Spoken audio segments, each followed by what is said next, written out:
আমার প্রিয় ও স্নেহের 2024 সালের নতুন বছরে ষষ্ঠ শ্রেণীর ছাত্রছাত্রী বন্ধুরা, আশা করি তোমার সবাই ভালো আছো।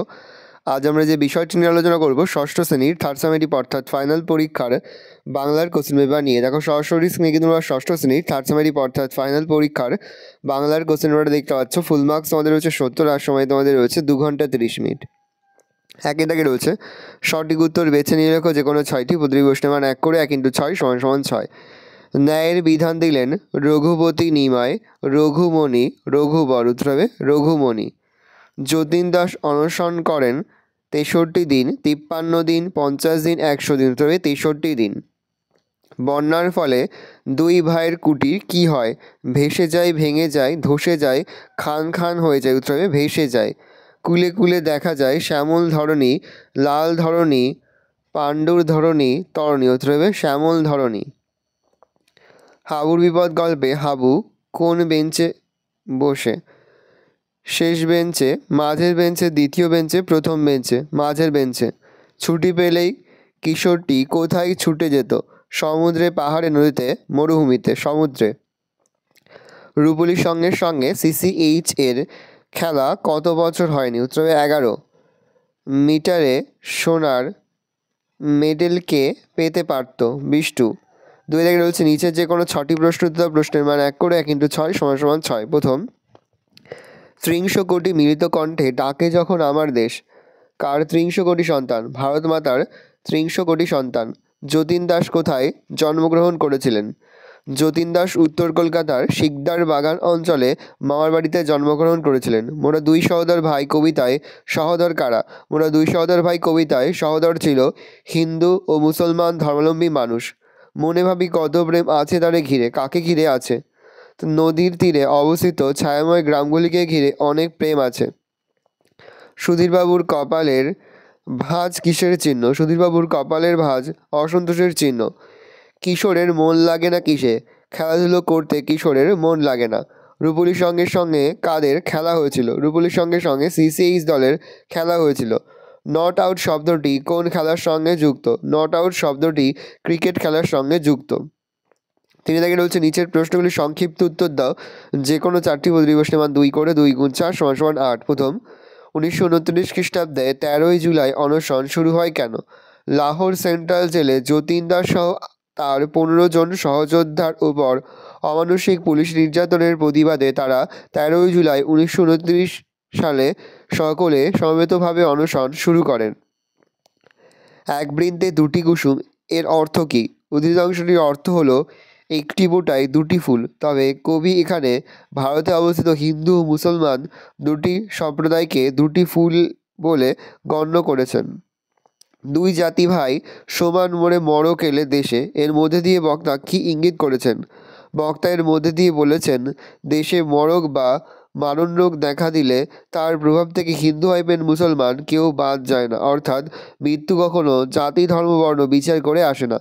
হাবু শেষের দিকের বেঞ্চে বসতে যায় না কেন? সে শেষ পর্যন্ত কোথায় গিয়ে বসে? হাবু শেষের দিকের বেঞ্চে বসতে চায় না কারণ ওই বেঞ্চটির ওপরের শিক্ষক মহাশয়দের সর্বদা কড়া নজর থাকে। হাবু ক্লাসের পড়া না করে স্কুলে আসায় সেদিন সে সিদ্ধান্ত নেয় যে মাঝামাঝি বেঞ্চে বসবে। থাকলে আর 5 জনের ভিড়ে মিশে হয়তোবা সে এবারের মতো রেহাই পেয়ে যেতে পারে। তাই হাবু তৃতীয় বেঞ্চের এক কোণের 3 কড়ির পাশে বসে পড়ে। এরপর বিষ্টু বল ডেলিভারি দিল। বল ডেলিভারির আগে বিষ্টু যা যা ঘটনা ঘটায় তা বিবৃত করো। বল ডেলিভারি দেওয়ার আগে বিষ্টু ননীদার টিপস অনুযায়ী বিভিন্ন ঘটনা ঘটিয়েছিল। বোলিং করার আগে বিষ্টু গুনে গুনে 26 কদম গিয়ে মাটিতে বুটের ডগা দিয়ে বোলিং মার্ক কাটল। তারপর বল হাতে ছুটে বোলিং ক্রিজে পৌঁছানোর আগে আবার পিছু হটে গিয়ে গোল হয়ে ঘুরপাক খেতে শুরু করলো।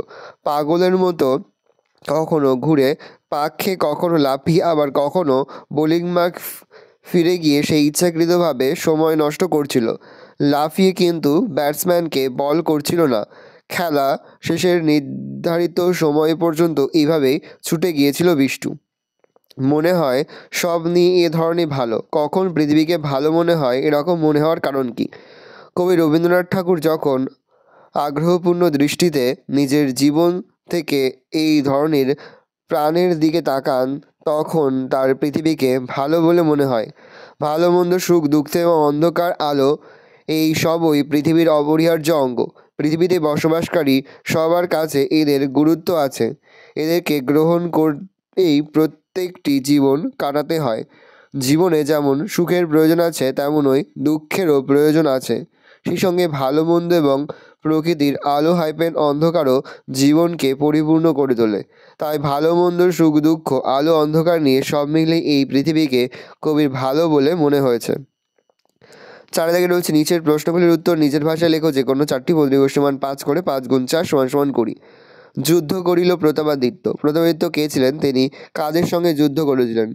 16 শতকে দিল্লির মুঘল সম্রাট আকবর ও জাহাঙ্গীরের রাজত্বকালে অধুনা বাংলাদেশে 12 জন বিখ্যাত ভূস্বামী ছিলেন। তারা একত্রে 12 ভূঁইয়া নামে পরিচিত ছিলেন। এদের মধ্যে অন্যতম শক্তিশালী ভূস্বামী ছিলেন রাজা প্রতাপাদিত্য। যশোর, খুলনা ও 24 পরগনায় এক বিস্তীর্ণ অঞ্চল অর্থাৎ ধুমঘাট ছিল তার শাসনাধীন।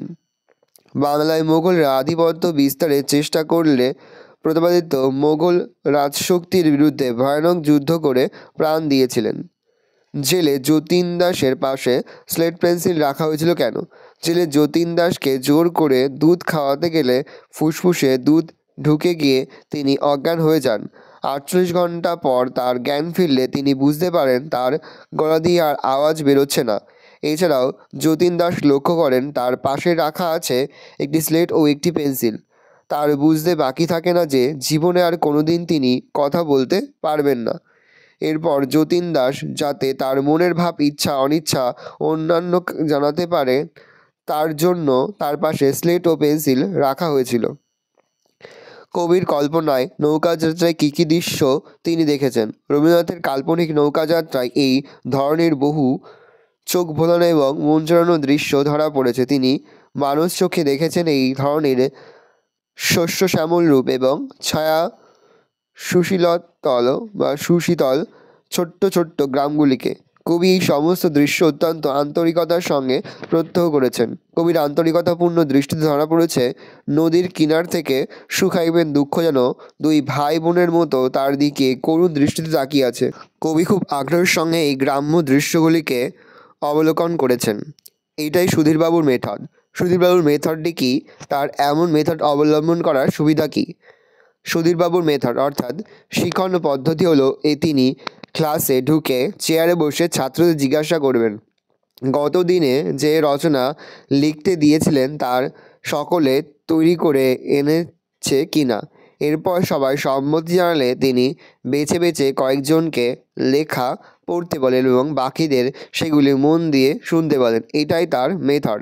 সুধীরবাবু এমন মেথড অবলম্বন করেন তার কারণ তিনি চান একে অন্যের লেখা শুনে যেন শিক্ষার্থীদের মধ্যে বিষয় সম্পর্কে একটি স্বচ্ছ ধারণা তৈরি হয়। তিনি পরে সকলের খাতা বাড়িতে নিয়ে গিয়ে সংশোধন করে দেন, কিন্তু প্রত্যেকের লেখা যেহেতু প্রত্যেকে পড়ার সুযোগ পায় না, তাই অন্তত ক্লাসে কয়েকটি রচনা শুনলে শিক্ষার্থীরা নিজের লেখার মান সম্পর্কে অনেকটা ধারণা লাভ করতে পারবে। এই উদ্দেশ্যে তিনি এই ধরনের মেথড প্রয়োগ করেন। ঝিনুকুড়ায় জ্ঞানের সাগর বেলায় অংশের তাৎপর্য ব্যাখ্যা করো। বিখ্যাত ছড়াকার আনন্দশঙ্কর রায়ের কিশোর বিজ্ঞানী কবিতায় বর্ণিত এক কিশোর অবকাশ পেলেই সমুদ্রের ধারে ছুটে গিয়ে নানান রঙের নকশা আঁকা ঝিনুক কুড়িয়ে বেড়াতো। সন্ধে হয়ে গেলেও বাড়ি ফেরার কথা তার মনে থাকতো না। তারপর পরিণত বয়সে ঝিনুকরূপী বিদ্যারত্নকে জ্ঞানের সাগর তটে সন্ধান করতে থাকে। এই বিদ্যারত্নকে সে অবজ্ঞা ভরে মারিয়ে যান না। তার পাওয়া এক একটি ঝিনুক যেন জ্ঞান সাগরের এক একটি মূল্যবান রত্ন বিশেষ। তাই সে এক মনে জ্ঞানরূপী ঝিনুককে জ্ঞানের সাগর তটে খুঁজে বেড়ায়। চটপট মঞ্জুর হয়ে গেল। কোন আবেদন মঞ্জুর হয়ে গেল? আবেদনকারী কে ছিলেন? তার এমন আবেদনের কারণ কী ছিল? সিসিএইচ দলের তরফ থেকে করা আলোর অভাবে আবেদন মঞ্জুর হয়ে গেল। আবেদনকারী ছিলেন সিসিএইচ দলের ননিদা। রূপলীর ব্যাটসম্যান জানল যে বল ডেলিভারির মাঝে যদি খেলা শেষ করা না যায় তাহলে ওভারের মাঝখানেও খেলা শেষ করা যাবে না। ফলে শুরু হয় তর্কাতর্কি। ননিদা বুঝে যান বিষ্টুকে আরও 5টা বল করতে হলে রূপলি যেভাবেই হোক জেতার জন্য একটি রান করে ফেলবেই, তাই ননিদা দলকে পরাজয়ের হাত থেকে বাঁচাতে তাড়াতাড়ি আলোর অভাবের আবেদন করে বসেন। 5 দাগে রয়েছে নিচের যে কোনো 3টি প্রশ্ন দেওয়া প্রশ্নের মান 1 করে 1 × 3 = 3। প্রথম, হযবরলে বর্ণিত হিজিবিজের খুঁড়োর নাম কি? হিজিবিজের খুঁড়োর নাম হচ্ছে তকায়। হযবরলে বর্ণিত ছাগলের সেজমামা কিভাবে মারা গেল? ছাগলের সেজমামা 8খানা কুমির খেয়েছিল আর বাকি 8খানা মারা গেল। হযবরলে বর্ণিত ব্যাকরণ সিংহের ডিগ্রি কি? ব্যাকরণ সিংহের ডিগ্রি BA খাদ্য বিশারদ। ন্যাড়া মাথার বিপরীতে কীরকম লোক দেখা যায়? ন্যাড়া মাথার বিপরীতে জটাধারী লোক দেখা যায়। হযবরলে বর্ণিত সর্বশেষে আসামি কে হলো? সর্বশেষে আসামি হলো ন্যাড়া। পরে হচ্ছে 6 দাগে নিচের যে কোনো একটি প্রশ্ন দেওয়া প্রশ্নের মান 5। প্রথম, হযবরলে বর্ণিত কাকটা কি দেখে দোকানপাট বন্ধ করে চলে গেল? হযবরলে বর্ণিত ছাগলে কি না খায় এ কথা কার, কখন সে কথা বলেছিল? ভালো করে উত্তরটা দেখে নাও।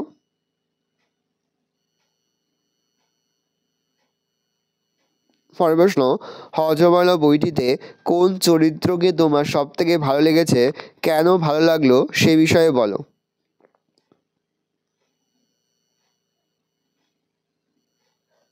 পরের প্রশ্ন রয়েছে 7 দাগে নিচে যে কোনো 4টি প্রশ্ন দেওয়া প্রশ্নের মান 1 করে 1 × 4 = 4। ধাতু বিভক্তি কাকে বলে?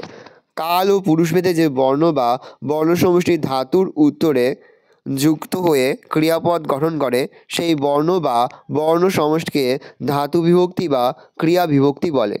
বাক্য কাকে বলে?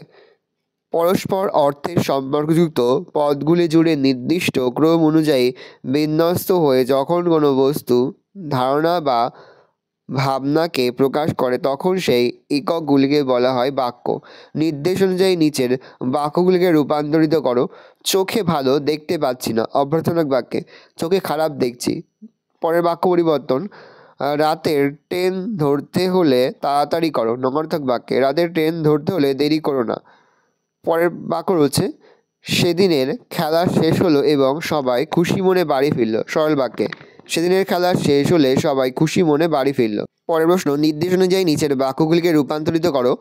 আমরা ছবি আঁকতে আঁকতে গান শুনছিলাম যৌগিক বাক্যে আমরা ছবি আঁকছিলাম এবং গান শুনছিলাম। 8 দাগে যে কোনো একটি বিষয় অনুচ্ছেদ রচনা করো প্রশ্নের মান 8। একটি আদর্শ বিদ্যালয়। স্বামী বিবেকানন্দ। দৈনন্দিন জীবনে বিজ্ঞান। পরিবেশ দূষণতার প্রতিকার তোমার জীবনের লক্ষ্য।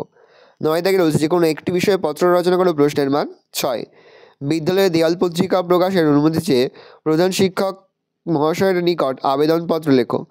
পরে রাস্তা সংস্কারের আবেদন জানিয়ে তোমার এলাকার পৌর প্রধান বা অঞ্চল প্রধানকে একখানি পত্র লেখো। 10 দাগে নিচের অনুচ্ছেদটি পড়ে পূর্ণবাক্যে উত্তর দাও। প্রশ্নের মান 1 করে 1 × 4 = 4। তোমাদের হচ্ছে বোধ পরীক্ষণ। প্রথম রয়েছে, অজয় নদী রূপ নিয়ে কবিরা কি করেছেন? কবিরা অজয় নদীর সর্বনাশা রূপ সম্বন্ধে কবিতা আর গান লিখেছেন। অজয় নদীর উৎপত্তিস্থল কোথায়? অজয় নদীর উৎপত্তিস্থল সোনারপুরের মালভূমিতে। অজয় নামের মানে কি? অজয় নামের মানে হলো যাকে পোষ মানো যায় না। কাঠের নৌকার টুকরো বর্তমানে কি হয়ে গেছে? কাঠের নৌকার টুকরো এখন পাথরের মতো হয়ে গেছে। ভালো করে দেখে নাও। এই রয়েছে টোটাল তোমাদের থার্ড সামেরি অর্থাৎ ফাইনাল পরীক্ষার 6ষ্ঠ শ্রেণীর বাংলার কোশ্চেন পেপার। ভালো তোমরা কোশ্চেনটা দেখে নাও। আশা করি ভিডিওটা ভালো লেগেছে। ভিডিওটা ভালো লাগলে ভিডিও লাইক করতে দিয়ে ভুলবে না। আমার চ্যানেল নতুন হাত লাল কালার সাবস্ক্রাইব প্রেস করে পাশে বেল আইকনটা প্রেস করে যখন নতুন কোনো ভিডিও আপলোড করি সবার ফার্স্ট নোটিফিকেশন তোমরা পেয়ে যাও। আর এই ভিডিওটি তোমার বন্ধু বান্ধবী আত্মীয়স্বজন সবার মধ্যে কিন্তু অনেক শেয়ার করে যেটা বছর 6ষ্ঠ শ্রেণীতে পড়ছে। আমরা কিন্তু ইতিমধ্যে 6ষ্ঠ শ্রেণীর প্রতি বিষয়ের সিলেবাস প্রশ্ন এবং নমুনা প্রশ্নপত্র কিন্তু আপলোড করে দিয়েছি। তোমাদের এখনও পর্যন্ত সেই ভিডিওগুলো না দেখে থাকো, ভিডিওগুলো কিন্তু তাড়াতাড়ি দেখে নাও। তোমাদের সকলকে জানাই আগাম পরীক্ষার অনেক শুভেচ্ছা এবং অভিনন্দন। আশা করি সকলের পরীক্ষায় খুব ভালো হবে। একেবারে ভিডিও শেষে স্ক্রিনে তোমরা এখানে প্লেলিস্ট দেখতে পারবে, তারপরে ক্লিক করলেই সমস্ত ভিডিওগুলো কিন্তু তোমরা পর দেখে নিতে পারবে।